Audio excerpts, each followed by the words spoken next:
Let me start with a confession. I'm not here to bash religion. I'm not here to tell you that faith is stupid or that believers are brainwashed. That's not what this is. Some of the most meaningful moments of my life have happened in religious spaces. Some of the kindest people I've ever met are people of faith. I say that because I want you to hear what I'm about to say in the spirit it's meant, which is honest, not hateful. Religion has done incredible things. It's built communities, it's fed the hungry, it's given people hope in their darkest moments. But there's a side of religion that doesn't get talked about enough. Not by outsiders, by the people inside it.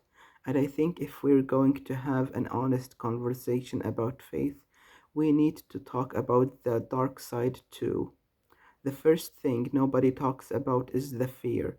And I don't mean the healthy kind of fear, the awe, the reverence, the sense of something bigger than yourself. I mean the fear that gets weaponized, the fear that says you're broken from birth, that your thoughts are sinful, that your doubts are dangerous, that questioning makes you ungrateful, that if you leave, you're not just wrong, you're lost, you're condemned, you're a betrayal to everyone who loved you. That kind of fear doesn't create faith. It creates compliance. It creates people who show up and say the right things and sing the right songs, not because they feel connected to something divine, but because they're terrified of what happens if they stop. And that's not spirituality, that's control.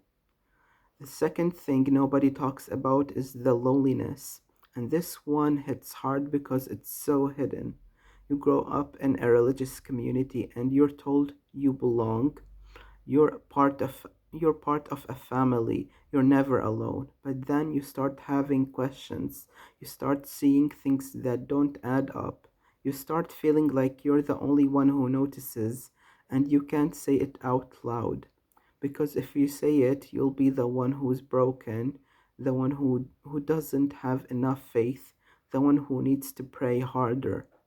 So you sit in the pew or the mosque or the temple surrounded by people, and you've never felt more alone in your life because you're hiding, you're performing belief, and the scariest part is you look around and wonder how many other people are doing the same thing, how many people are sitting there faking it too, but nobody says anything, so everyone stays lonely together.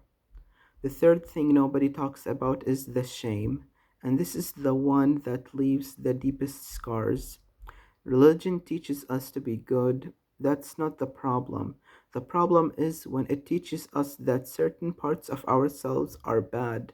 Your sexuality, your anger, your doubt, your ambition, your questions, things that are natural, human, normal, labeled as sin.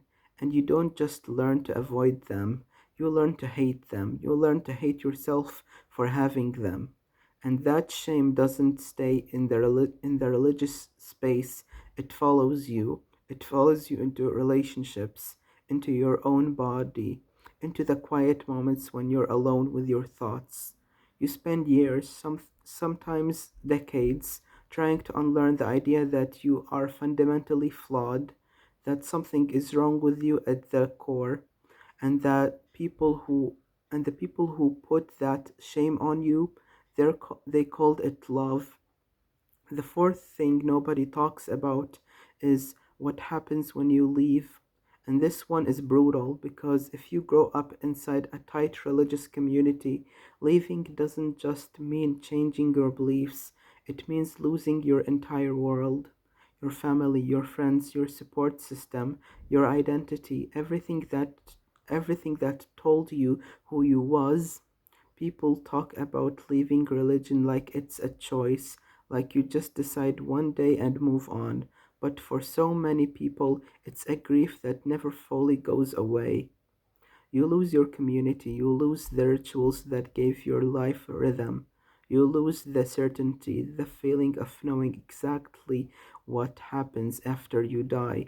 And it and it's pla- it, and it and in it and in its place is just the unknown and the silence and the question of whether you made the biggest mistake of your life. Some people find peace on the other side, some people don't, and nobody talks about how hard that transition really is.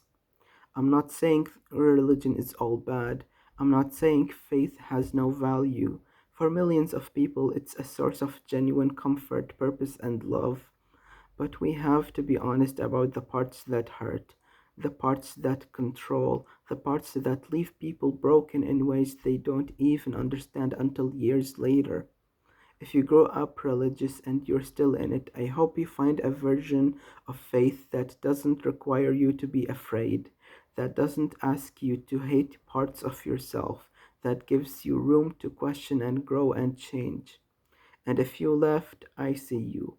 I know how hard it was, and I know you're still carrying some of it. And I want you to know that you're not broken. You never were.